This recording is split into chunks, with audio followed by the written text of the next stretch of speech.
ಆದರೆ ಯಾರಿಗಾದ್ರು ಒತ್ತಾಯ ಮಾಡ್ಯಾರ ಒತ್ತಾಯ ಮಾಡೋದು ಇದು ಮೋಸದ ರೀತಿ ಆಗುತ್ತೆ. ಮೋಸದ ರೀತಿ ಯಾವ ರೀತಿ ಇದೆ ಅದನ್ನ ಮೋಸದ ರೀತಿಯ ಮಾಡಿದ್ರೆ ನಿಮಿಷ ಹೇಳ್ಬಿಡ್ತೇನೆ ನಿಮಗೆ. ಅಲ್ಲ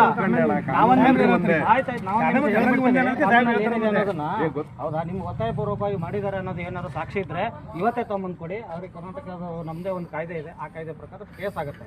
ಹೌದಾ ಅದೇನೂ ಇಲ್ಲಾರ್ದೆ ಅವ್ರು ಪ್ರಚಾರ ಮಾಡೋಕ್ಕೆ ಉದ್ದೇಶದಿಂದ ಅದೇ ನಿಮಗೆ ಒತ್ತಾಯ ಮಾಡಿದಾರೆ ಅಂತ ಅನ್ಸಿದ್ದಕ್ಕೆ ಏನಾದ್ರು ಸಾಕ್ಷಿ ಇದ್ರೆ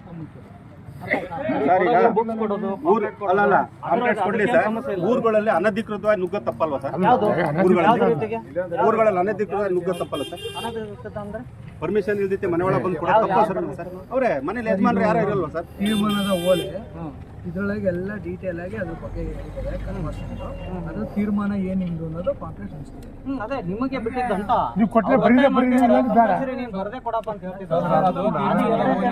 ಮೋಸ ಆಯ್ತಲ್ಲ ಸರ್ ಇವಾಗ. ನೀವು ಅದನ್ನೇ ಸಾಕ್ಷಿ ಸಮೇತ ತಗೊಂಬಂದು ನಾವು ಯಾರಿಗಾದ್ರೂ ಒಬ್ರು ಆಗಿ ಕೇಸ್ ಹೇಳಿ ಕರ್ಸಿದ್ರೆ ಒಂದು ಓಕೆ, ನಮ್ದು ಓಕೆ ಅಂದಿದೆ ಅರ್ಥ. ಇವ್ರು ಯಾರು ಗೊತ್ತಿಲ್ಲ, ಇಲ್ಲಿ ಈ ಭಾಗಕ್ಕೆ ಹೊಸಬ್ರು ಇವರು ಏಕಾಏಕಿ ಬಂದ್ಬಿಟ್ಟು ಒಂದ್ ಕಡೆಯಿಂದ ಈಗ ಮಕ್ಳು ಇರ್ತಾರೆ, ದೊಡ್ಡವರು ಇದ್ದಾರೆ, ಸೊ ಅವ್ರಿಗೆ ಕೊಡ್ಕಂತ ಹೋಗ್ತಿದ್ದಾರೆ. ಒಬ್ರು ಇಬ್ರಿಗೆ ಚರ್ಚೆನೂ ಮಾಡಿದ್ದಾರೆ. ಸೊ ನಾವೆಲ್ಲ ಇಲ್ಲಪ್ಪ ನಾವು ಹಿಂದೂ ಧರ್ಮ ಅಂತ ಹೇಳಿದ್ದಾರೆ, ಅದನ್ನೆಲ್ಲ ಮಾತಾಡಿದಾರೆ ಅವರು.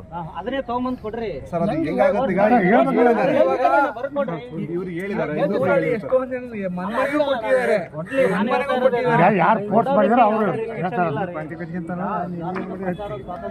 ಸಂವಿಧಾನದಲ್ಲೇ ಇದೆ. ಅದಕ್ಕೋಸ್ಕರ ಮಾಡಿದ್ರೆ ನೀವು ಅದನ್ನ ನೀವು ಒತ್ತಾಯ ಪೂರ್ವಕ ನಿಮ್ಗೆ ಯಾವ್ದಾದ್ರು ಪ್ರೆಷರ್ ಹಾಕಿ ಅಥವಾ ನಿಮ್ಗೆ ಯಾವ್ದಾದ್ರು ಆಮಿಷ ಒಡ್ಡಿ ನೀವು ಯಾವುದೋ ಒಂದು ಬೇರೆ ವೇದಿಯಿಂದ ನಿಮಗೆ ಅದನ್ನು ಒಳಗೆ ಹೇಳ್ಕೊಳಕ್ಕೆ ಪ್ರಯತ್ನ ಪಟ್ಟರೆ ಮಾತ್ರ ಅದು ಕಾನೂನಿನ ಉಲ್ಲಂಘನೆ. ಅದೇ ಅಲ್ಲದೆ ನೀವು ಅವರು ಪ್ರಚಾರ ಮಾಡ್ತಿದ್ದಾರೆ ಅನ್ನೋದು ಒಂದೇ ಉದ್ದೇಶಕ್ಕೆ ಅದು ಆಮೇಲೆ ಪಾಲಕರು ಹೆಣ್ಮಕ್ಳನ್ನ